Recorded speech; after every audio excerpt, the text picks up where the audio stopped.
Hi friends, in this class I am going to discuss Ashoka's Dhamma policy. Friends, this question was asked in Karnataka Administrative Service Mains Paper 2 General Studies 1. In Paper 2 General Studies 1 in 2021, so they asked one question called Explain Ashoka's concept of Dhamma. So in this class I am going to discuss Ashoka's concept of Dhamma. Friends, Ashoka, Mauryan king, introduced a concept called Dhamma. Ashoka was greatest king of Mauryan and he came to power after the death of Bindusara. Bindusara died in 273 BC, and after the death of Bindusara in 273 BC, Ashoka came to power.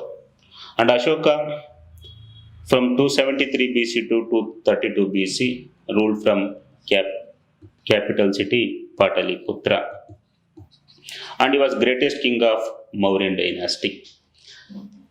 Ashoka, he embraced Buddhism after Kalinga war. In 261 BC, Ashoka waged war with Kalinga, and in the battle of Kalinga, Ashoka defeated Kalinga king Meghavahana and Dimavasi. After Kalinga war, so Ashoka he changed his policy. And after Kalinga war, Ashoka ended the policy of Digvijaya and he started the policy of Dharmavijaya. And after Kalinga war, Ashoka embraced Buddhism in 260 BC. He embraced Buddhism because of Upagupta or Muggaliputta Tissa. See, in this way, after Kalinga war, Ashoka preached a policy called Dhamma. See, Ashoka in 258 BC or 257 BC, so he preached the concept of Dhamma. See, it is called, in Pali language, it is called Dhamma. In Sanskrit, it is called Dharma. It means Ashoka did not establish any new religion or did not want to establish any new religion, but he preached a social philosophy. He called his social philosophy as Dharma. And in this way, so he preached social philosophy to his citizens called Dhamma. His Dhamma basically contains social philosophy. And Ashoka, after Kalinga war, he appointed an officials called Dhamma Mahamatras to preach and promote his Dhamma policy. In this way, in 258 BC, Ashoka preached his Dhamma policy. It means he preached Dhamma policy, so 11th year of his reign. So Ashoka's Dhamma policy can be seen at his major rock edicts. Ashoka Ashokan Dhamma policy engraved in his inscriptions, and his Dhamma policy can be seen at major rock edicts. Ashoka issued 14 major rock edicts. In the 14 major rock edicts, he engraved the policy of Dhamma. See, Ashokan Dhamma policy basically contains 5 principles such as Ahimsa, Satya, Samyama, Sankshema, and Saubhratutva. See, Ahimsa means non-violence or non-injury to living beings.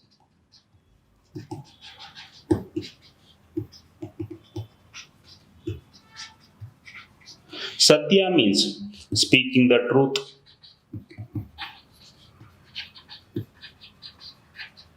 Samyama means religious tolerance. Also called Sarva Dharma Sambhava.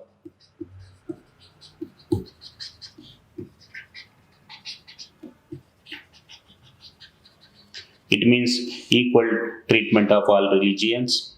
Sankshema means welfare of the people.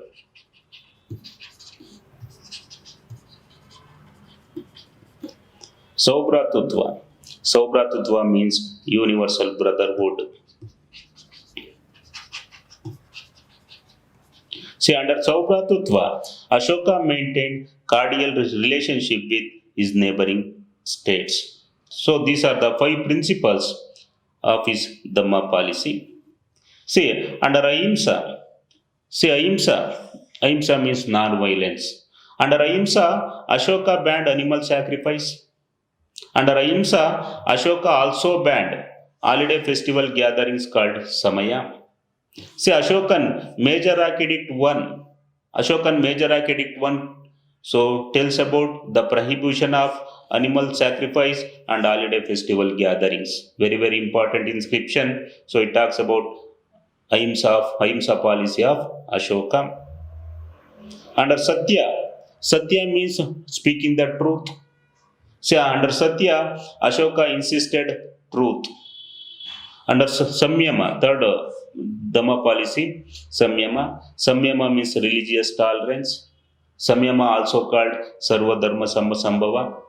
Under Samyama, Ashoka preached religious tolerance. It means equally treated all the religions. Equally treated Buddhism, equally treated Jainism, Hinduism, and all the Ajivika sect also. See, after Kalinga War, Ashoka embraced Buddhism by Upagupta or Maggaliputra Tissa. But Buddhism was his personal religion. He did not force others to embrace Buddhism. It means Ashoka gave freedom of religions to his citizens. For example, see, according to according to Barabar cave inscription, Ashoka donated caves to Ajivikas at Barabar place in Bihar. See, at Barabar, Ashoka constructed Sudama cave and he dedicated Sudama cave to Ajivikas. See, Ashokan Major Archedict 2nd and Major Archedict 7 so provide information about his religious tolerance. These two very, very important inscription. So these two inscriptions provide information about his religious tolerance. See, Sankshema. Sankshema means welfare of the people. See, under Sankshema, Ashoka started some welfare programs for the welfare of the people. See, Ashoka, in his Major Archedict 6th, Ashoka says, all men are my children. It means Ashoka treated subjects as his children. So, Major Archedict also called Dhavali inscription, very, very important inscription, Dhavali inscription or Major Archedict 6th. See, in this inscription, Ashoka says, all men are my children. That shows Ashoka's paternalistic attitude towards people. It means Mauryan kings, they believed in paternal kingship theory. They did not believe in divine kingship theory. So for that we have example. So Dhavali inscription. See, under Sankshema, Ashoka for the welfare of people, he constructed roads, he constructed wells, he constructed tanks, and he planted trees across the road. Under Sankshema, Ashoka banned slavery system. Under Sankshema, Ashoka constructed hospitals for the welfare of the people. Ashoka constructed hospitals not only his kingdom but also in neighboring kingdoms, such as he constructed hospitals in Chola, Chera, and Pandya kingdom, also constructed hospitals in Syria and Sri Lanka. And under Sankshema, Ashoka also constructed veterinary hospitals for the welfare of the people. He constructed veterinary hospitals for the welfare of the animals. See, under Sankshema, according to Major Rakedict II, so Ashoka sent medical missions to Chola, Chera, and Pandya, and also he sent medical missions to Ceylon and Syria. And under Sankshema, according to Major Rakedict II, Ashoka planted medicinal herbs and trees, and also he digging up wells along the roads. Under Sankshema, according to Junagar inscription, Ashoka renovated Sudarshana Lake. Ashoka renovated Sudarshana Lake in Gujarat. Actually, Sudarshana Lake, it was constructed during the time of Chandragupta Maurya, constructed by his governor Pushyagupta in Kathiawar region to provide irrigational facilities. This Sudarshana Lake was renovated during the time of Ashoka. It was Ashokan governor Yavanaraja Tushyapa. Yavanaraja Tushyapa renovated Sudarshana Lake. He was governor of Ashoka, governor of Gujarat, renovated Sudarshana Lake. See, under Sankshema, Ashoka also started Dharma Yatras. Ashoka started Dharma Yatras every 5 years once. Under Dharma Yatra, Ashoka visited Lumbini Vana, birthplace of Buddha. And at Lumbini Vana, Ashoka erected Rumindai inscription. Rumindai inscription. In that inscription, he marked the nativity of Lord Buddha. And for the welfare of Lumbini people, he reduced the land tax. He reduced Bhaga to Lumbini people. Bhaga means land tax. He reduced Bhaga to Lumbini people from 1/4 to 1/8. And Ashoka, for Lumbini people, he exempted Bali. Bali means gift to tax. See, under Sankshema, according to Major Edict 3, Ashoka also ordered his people, his officials to conduct Dharma Yatras for the welfare of the people. Under Major Edict 3, Ashoka ordered Pradeshikas means head of the districts, and Yuktas means tax collectors at the district level, and Rajukas means revenue in charge. He ordered Pradeshikas, Yuktas, and Rajukas to conduct Dharma Yatras for the welfare of the people every 5 years once. In this way, Ashoka, for the welfare of the people, he started some welfare programs. See, under Saubhratutva means universal brotherhood. See, under Saubhratutva, Ashoka maintained good relationship with his neighboring states, or he maintained cordial relationship with neighboring states. See, under Saubhratutva, see, after Kalinga War, Ashoka ended the policy of Digvijaya and he started the policy of Dharmavijaya. Or after Kalinga War, Ashoka he ended the policy of Yuddha and he started the policy of Dhammagosha. In this way, after Kalinga War, he maintained cordial relationship with other states, or he maintained war policy. See, Ashoka's Major Edict 2 and Major Edict 3 explain his relationship with the neighboring states. See, under Major Edict 2, Ashoka sent health missions or medical missions to Chola, Chera, Pandya, Sri Lanka and Syria. And under Major Edict 2, Ashoka also constructed hospitals in neighboring states. See, according to Major Edict 13, he maintained good relationship with neighboring states. And according to Major Edict 13, Ashoka also sent Dharma Mahamatras to preach and promote his Dhamma policy. According to Major Edict 13, Ashoka sent Dharma Mahamatras to Antiochus II Theos of Syria. And Ashoka sent Dhamma Mahamatras to the court of Antigonus Gonatas of Macedonia. And Ashoka sent Dharma Mahamatras to the court of Ptolemy Philadelphus of Egypt.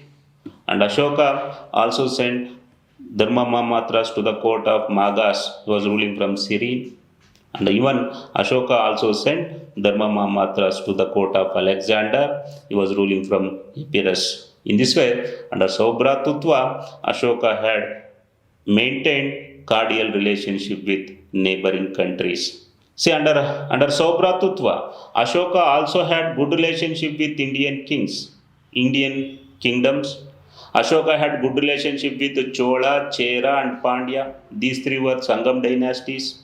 Ashoka had good relationship with Sangam dynasties. And Ashoka, in his Major Edict 13, he called these Chola, Chera and Pandya kingdoms as Cholaputra, Cheraputra and Pandyaputra, and it means he respectfully called these Chola, Chera and Pandyas as Cholaputra, Cheraputra or Keralaputra and Pandyaputra in his major Akkadic 13 or Kalinga inscriptions. So in this way, Ashoka had good relationship with his neighboring states under his Dhamma policy. See, Ashoka was great because of his Dhamma policy. And Ashoka, in his Sarnath pillar inscription, he called himself as Dhamma Ashoka. And even, see, two books, Deepavamsha and Mahavamsha, called Ashoka, also has Dhamma Ashoka. See, Deepavamsha, written by Deepavamsha and Mahavamsha, these two Ceylon chronicles, Buddhist two Mahakavyas of Sri Lanka, written in Pali language, and Deepavamsha, written by 25 Buddhist monks, and Mahavamsha, written by Mahanama. So these two Sri Lankan chronicles, Deepavamsha and Mahavamsha, called Ashoka as Dhamma Ashoka. Earlier, Deepavamsha and Mahavamsha called Ashoka as Chanda Ashoka. It means, according to Deepavamsha and Mahavamsha, Ashoka came to power by killing 99 of his brothers except Tissa. Hence, Deepavamsha and Mahavamsha called Ashoka as Chanda Ashoka. But now, because of his Dhamma policy, Deepavamsha and Mahavamsha called Ashoka as Dhamma Ashoka. Friends, this is the Ashokan concept of Dhamma. If you like my class, please subscribe my channel. Thank you.